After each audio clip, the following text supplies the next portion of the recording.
Keyingi savol. Sizni eng unutilmas xotirangiz? Xo'p. Qaysi birini aytishni bilmayman, to'g'risini aytsam. Chunki Germaniyaga kelganimizdan so'ng bunday xotiralar, bunday onlar juda ham ko'p bo'ldi. Lekin aynan bittasini tanlash kerak bo'ladigan bo'lsa, katta ehtimol bilan shimoliy va sharqiy qismga bo'lgan mashinada qilgan sayohatimiz bo'ladi, 4 kunlik. Chunki ushbu sayohat davomida men o'zimda eng yengil va sayohat davomidagi qiyinchiliklardan qo'rqmasdan qilgan sayohatim bo'ldi. Chunki bu vaqtgacha bundan ko'proq qiyinchiliklarni ko'rgandik va eng muhimi biz birgalikda borgan insonlar juda ham to'g'ri tushdi deb o'ylayman. Barcha bir-birini tushunadigan, sayohat davomida iliq suhbatlar, xotiralar bilan esda qoladigan bo'ldi. Biror bir qiyinchilik onlarda ham qanaqadir yomon xotira yoki asabiylikni his qilmadik. Bunisidan men juda ham mamnunman. Men ham rosta shu gaplaringizni eshitishga harakat qilyapman, lekin o'ylayapman hayotda qaysi xotiramni aytsam ekan. Shu hayotimda aylanib. Shuning uchun bilmadim. Biz o'zi 2 marta rent-car qilib aylashga chiqqan bo'lsak, sayohatlar hammasi yaxshi o'tdi.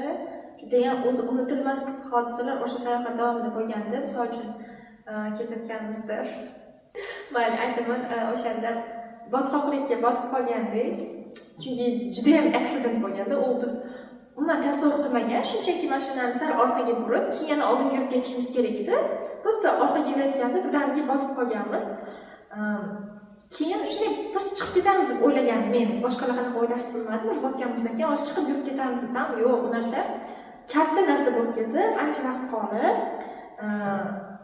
masalan, Japankaga tushmadik, lekin o'sha yomg'ir ham yog'ayotganda o'shanaqa aytaman, kichkina qilgan ishingizdan katta natijalarga olib kelish mumkin. Siz o'sha bilmay qolasiz. Masalan, o'sha ham juda unutilmas bo'lgan. Lekin unda ham bilmadim, qo'rqib ketmaganman. Prosta voy yomon bo'ldi-da, vaqt yo'qotyapti deb o'ylaganman. Eng unutilmas voqea bo'lsa men uchun Dresdenda bo'lgan. Dresdenda biza 3 ta qiz, 3 ta kursdoshim juda ham katta muhokamalarga sabab bo'lganda, o'shanda biz birinchi marta qolib ketganmiz Germaniyani o'sha Dresden shahrida. Biz shopping qilib, aylanib, hamma joyni ko'rib, kechga birga ketishimiz kerak bo'lgan, lekin kech bo'lib ketgani uchun o'sha biz bilan ketish kerak bo'lgan qizlar ham telefonlari zarallari o'chib, o'zlari ham bir amallab ketishgan va tiketni ham olib ketishgan. Tiket hammaga bir xil olingan, chunki o'sha payt bizda har xil hamma narsa chalkashib yotibdi-ku, hech kimning xayoli o'zida emasdan, hech kim hech narsani bilmaydi, nima qilayotganini bilmaydi. Prosta xursand bo'lganmiz, o'sha paytda birinchi stipendiyamizni olganmiz, nima qilayotganimizni bilmaganmiz. Kech bo'lib ketgan, keyin biz o'sha qarasak vaqt qorong'i bo'lib, soat 7dan o'shyapti, bizning telefonlarimiz zaryadkasi o'chgan. Men telefonim ham yo'q edi o'sha paytda. Dugonamda bor faqat telefon, endi ketmoqchimiz.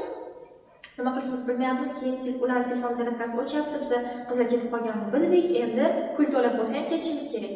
Keyin o'sha paytda dugonalarga nasrinalar tushib ketdi. Anavi qo'rqib, keyin tavakkal qilib o'sha bitta molga kirib, o'sha molda anodan so'radik. Ishlaydigan Dior bor-ku, brend. Shu Diorda ishlaydigan anaqa opachadan bizga zaryadchiga berib turing deb aytgunimcha, u men dugonamning yuziga qarab, "Voy, what happened to you?" deb shunaqa mehr bilan gapirib, shunaqangi u his qilyapti-da, ular qizdan bo'layotganini ko'rib, ko'ngli ezilayotganini ko'rib, "I will help you" deb turib bizga zaryadchilarni berib, bizga har birimizga podarkacha bergan o'sha. O'shandan keyin tinchlanib, xursand bo'lib ketgandik. O'sha narsani hech ham unutmaymiz.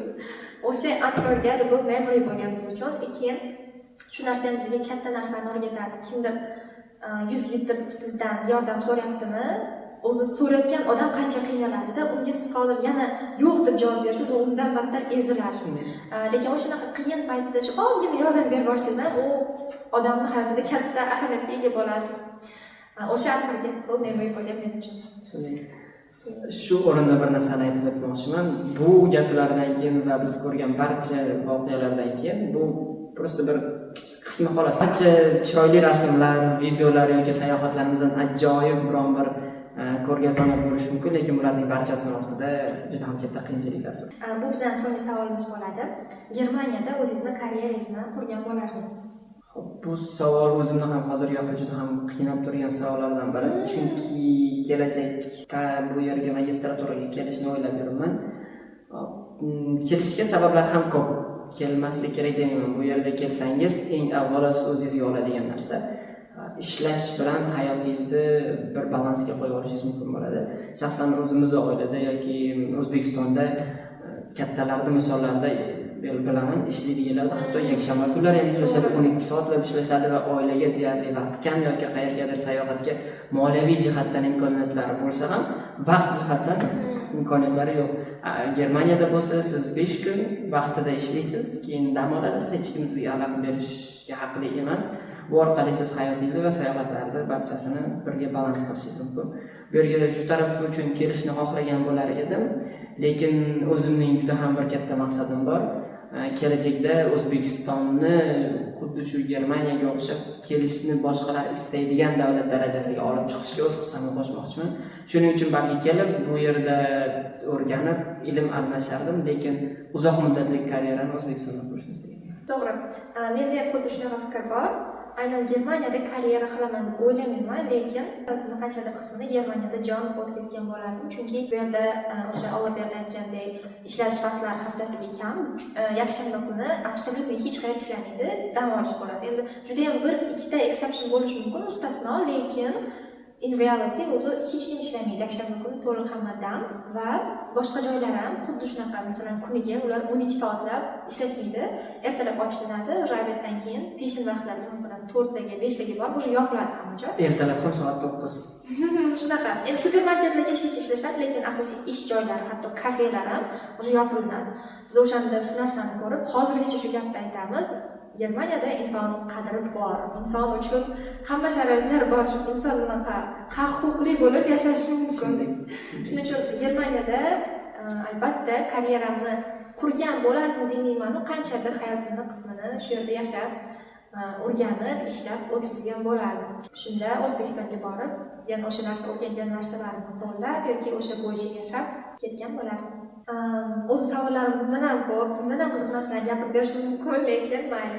Uncha uzun bo'lib ketmasligi uchun o'ylaymanki, foydali kontent qildik, o'zimizning fikrlarimiz bilan bo'lishga harakat qildik. Sizning e'tiboringiz uchun rahmat. Malika, sizga esa taklif uchun, ushbu podkastda ishtirok etishga sababchi bo'lganingiz uchun kattakon rahmat. Rahmat kattakon kelganingiz. Keyingi o'qishlaringiz, ishlaringiz davom etsin. Rahmat sizga ham. Goodbye guys.